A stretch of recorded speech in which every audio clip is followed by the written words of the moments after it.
Hello, and in this video I'm going to talk about inverse functions and radical notation. First of all, we're going to talk about inverses. We need to know whether or not a function has an inverse, or do we have to limit a function in order for it to have an inverse? No. We're going to take a look at a common function here that will need a limiting factor. F of x equals x squared. It looks like a rough sketch of this would look like this. And now, in order for it to be, to have an inverse that's not limited, it has to pass what we call the horizontal line test. So if we can draw a horizontal line and it crosses just once, then it has an inverse that's not limited. In this case, this is not a one-to-one function. Okay, it does not pass. It's not one-to-one, not 1 to 1. So doesn't have an inverse.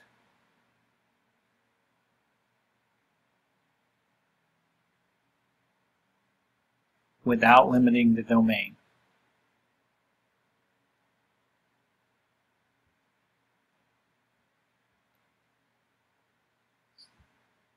Okay. If we limit a function, then we could always create an inverse of just pieces of the function. But in this case, we can't look at the whole x squared and have an inverse for the whole x squared because it's not one-to-one. It doesn't pass the horizontal line test. Okay, so what we would have to do is cut this function either on the right side or the left side of 0 so that it would not have a horizontal line passing through it. So it would become one-to-one. So if we were to take our f of x equals x squared and say that it's only use x's that are greater than or equal to 0, then our graph of this, our rough sketch of this, would just be this graph. It would start here and go like this instead of this one. And it would pass the horizontal line test, and it would have a function that we could create, but we would have to limit the value of the graph in order to create this function. Now, to find the inverse of a function, what we do is we just interchange the x and y values.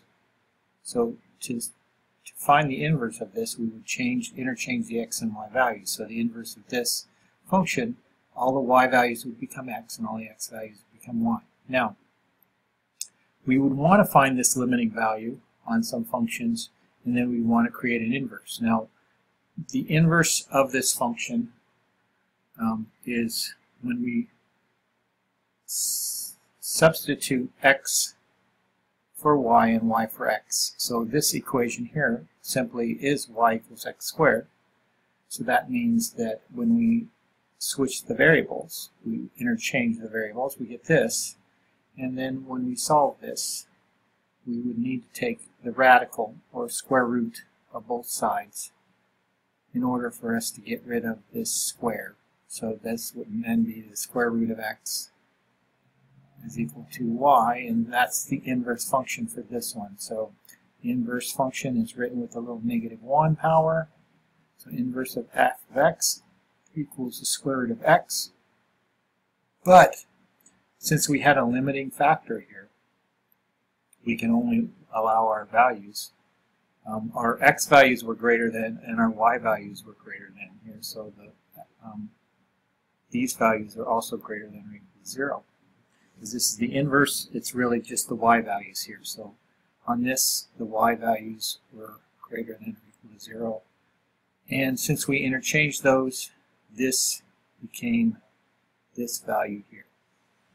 Okay, so let's look at a couple examples of these x squared functions, and we want to find some limiting factors for them. So here's my first example. Now this is the same type of problem, except this one seems to, if we look at a graph of this one, it's x squared, so it's this U-shaped curve, but it's negative, so it's going down, and it has a starting point of 16. So the graph's going to look like rough sketch of this graph is going to be, here's 16, and it's going to go down like this on both sides. Here's our x-axis, here's our f of x, or g of x, or y-axis. So on this one, again, the limiting factor here is when we don't want this horizontal line to cross twice. So we're going to cut the graph right here. Okay, let's say we only want the increasing part, so that's this part. So we're going to look at the increasing part. That's when x is less than or equal to 0, or when it's from negative infinity to 0. That's where it's increasing. And it decreases after that. So we're just looking at the increasing piece here. So this would be my limiting factor if we want increasing. Now if we want to find the inverse of this, we go about it the same way as we did before on just this one. We'd say y here, 16 minus x squared.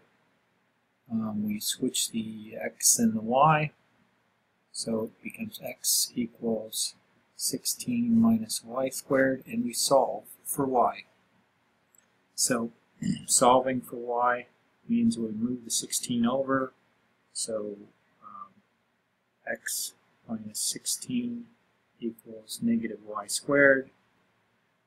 Then I would then multiply by negative 1 on both sides, because I don't want this to, or divide by negative 1, one or the other. I'm going to multiply by negative 1, and multiply by negative 1, and that would give us negative x plus 16 equals y squared. And then we need to take the square root of this. So we need to take the square root of this part and the square root of this part to get rid of this square. Right? And then that would give us the square root of negative x plus 16 equals y. So if we were writing this in inverse notation, it would be g inverse of x equals square root of negative x plus 16. Sometimes I'll write 16 minus x here. It's the same thing. So it's the same thing as 16 minus x in the square root. That's the inverse. We would limit the function. Okay, so if we look at this function, and we look at the y values here, our y values go from right here. Use this color. So our y values range from here to here. That's our y values.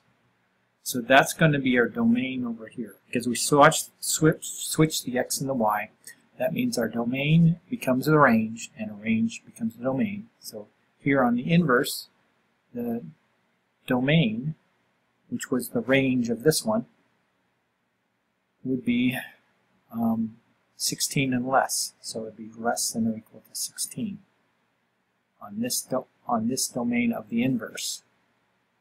Up here, the range is also, so up here we'd say g of x is less than or equal to 16. That becomes the domain of the inverse. Now if we want to write that in interval notation, we write it like this. It's interval notation. Okay, so that would be that example where we looked at where it's increasing. We looked at the domain and range, and the domain of the inverse. Now the range of the inverse would be less than or equal to 0. It would be this part. That would be the range of it. Because they swap. Now let's look at another example. Here's my second example.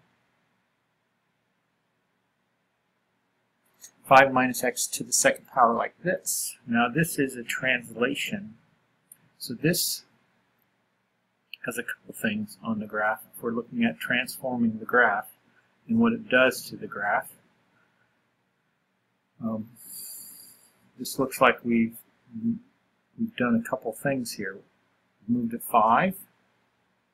It's positive 5 here. So that's going to move it 5 to the left over here, so to negative 5, because it's positive 5 here. Now this negative x inside this thing is going to do a reflection, but it doesn't reflect on the x-axis like we normally do. We reflect on the y-axis. Okay? So our normal function for x squared, if we were just writing this in transformation type things, if we look at this is x squared, right? It's x squared. Kind of looks like that. Okay? This moves it over to here. Okay? And this is going to reflect on the y-axis, so it really doesn't change much. So if we look at if we put in 0 here and we square it, it's going to cross it up here at 25, here at 25. So this is going to go up to like this to 25. If we went over the same amount this way, we'd go up to 25 the same way up here. So it's going to look like that. Again, it's always going to be positive because we're always squaring a number here, so it's always going to be positive. It's never going to be negative. So it looks like this. So what we're going to need to do is look at how this graph is increasing. So we're going to split it right down the middle here because it's not 1 to 1. We're going to split it right here. So we're going to restrict the domain to x is greater than or equal to 5, or I'm sorry, negative 5. X is greater than or equal to negative 5. So that's where it's increasing and going up. So that's going to be a domain of negative 5 to infinity. It's our domain. Our range, because that's going to help us with the other part, our range is 0 to infinity. 0 to infinity. Okay. Now we're going to solve this by using that method we used before. Okay, we're going to write it in terms of y.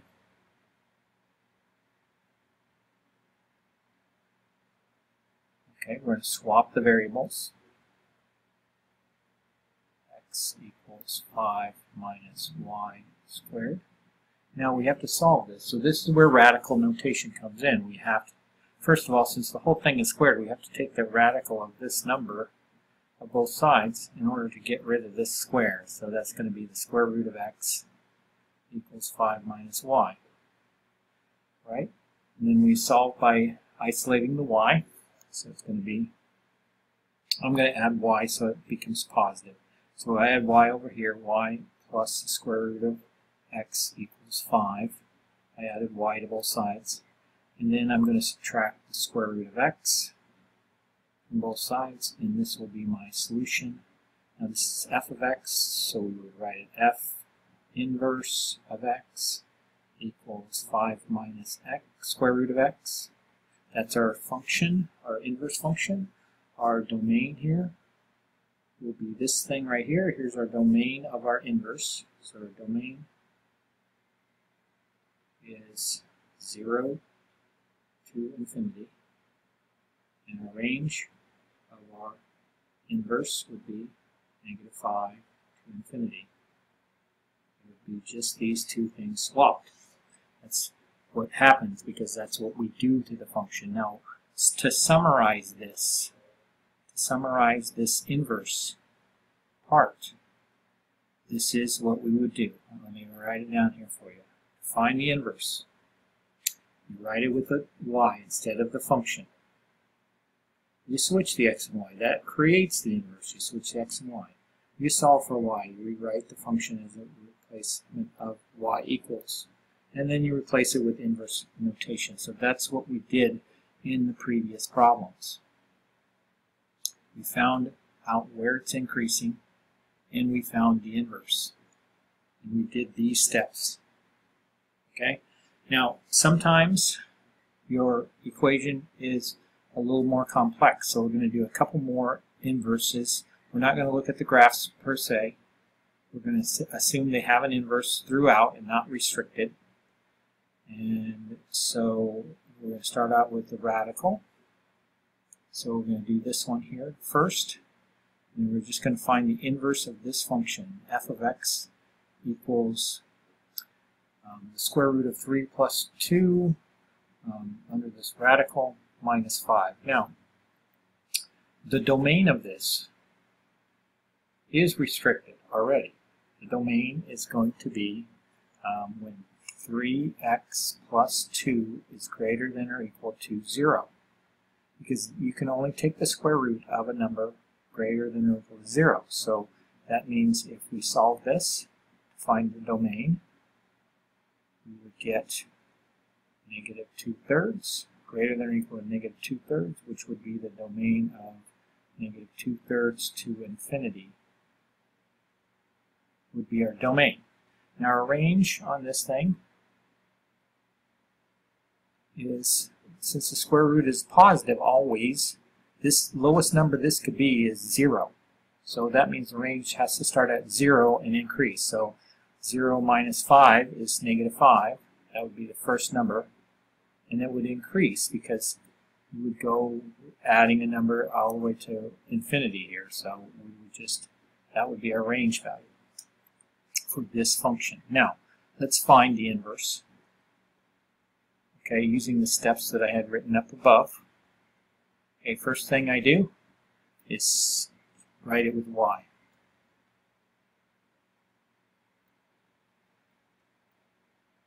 So I do that first. Second step is to switch. So this is where we actually create the inverse. So it's x equals the square root of 3y plus 2 minus 5. Now we need to solve. So my first step is to try to isolate this. So I need to move this value first. So that's going to be x plus 5 by adding 5 to both sides. Now I need to get to the y, so I need to get rid of this radical. So my next step would be to do the opposite of square rooting. So the opposite of square rooting is squaring. Squaring. So that means that my next step would be x plus 5 squared equals 3y plus 2. So we got rid of the radical. Now, we need to multiply this out. This is where people make mistakes, besides the plus and minus mistakes, but this is a common mistake. This, when we expand this out, is going to be x squared plus 10x plus 25, because this is really x plus 5 times x plus 5, and we have to make sure we do all the multiplications, including this 5x here and the 5x here, to give us the 10x. Alright, so this is expanding this. We would then say that's 3y plus 2. We move the 2 to the other side, so that's going to be x squared plus 10x plus 23 equals 3y. And then I would multiply by the reciprocal. So I would divide by 3. But I don't want to do that here and have a 3 under each one of these. So I'm just going to multiply by 1/3 to get rid of the 3 here. So 1/3 x squared plus 10x plus 23 equals y. So this is my inverse.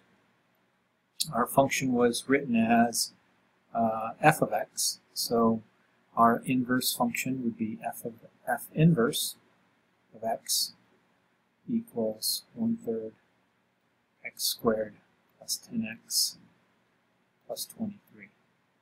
Now you could write this as 1/3 x squared plus 10/3 x plus 23/3 if you'd like. Okay, our domain for this one, domain of the inverse is negative 5 to infinity. I just stole the range from this function. Here's our range. I took that, and that's our domain. Our range of this function, the inverse, is the domain up above. The domain up above is negative 2/3 to infinity. So our domain and range of the inverse is swapping the domain and range of the other function. Okay, let's look at one more example.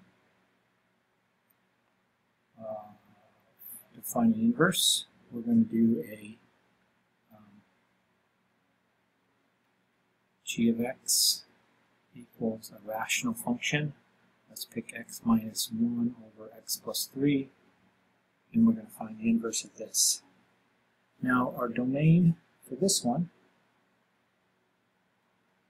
is all values except negative 3. So oops, that would not be the way to start off a function. So our domain would be negative infinity, negative 3, and negative 3 to infinity. That's our domain because we can't put in negative 3 because that's 0. Our range is everything except 1. So it's going to be negative infinity to 1 and 1 to infinity. So these are going to be swapped when we find the inverse. So let's find the inverse, and you'll see that the domain is going to be everything except 1 as soon as we get the thing rewritten. So first step, y equals.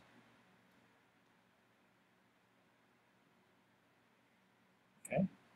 Second step is to write this x equals y minus 1, y plus 3. Okay.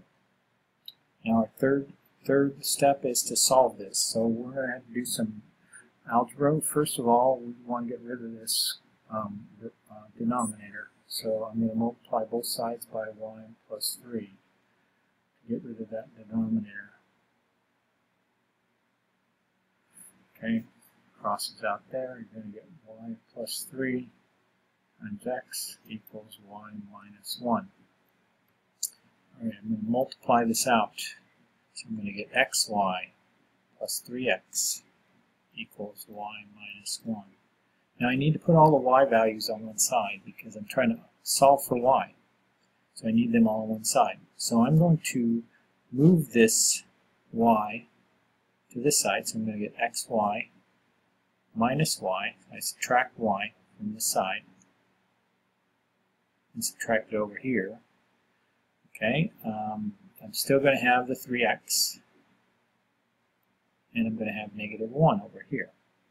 And my next step would be, let's write it up here, would be to move the 3x over, so I need to subtract the 3x, because that's on with the y. So xy minus y equals negative 1 minus 3x, or negative 3x minus 1, either way.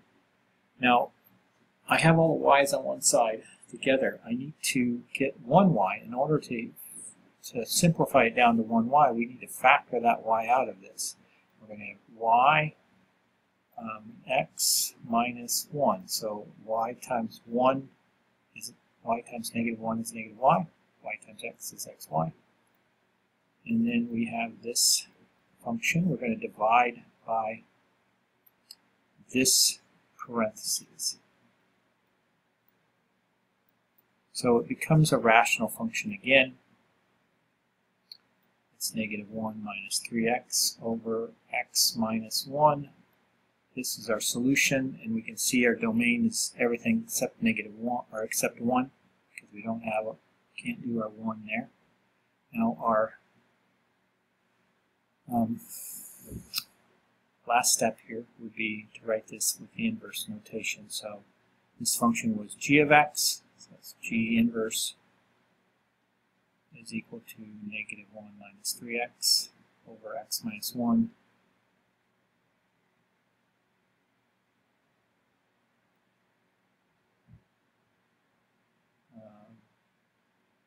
And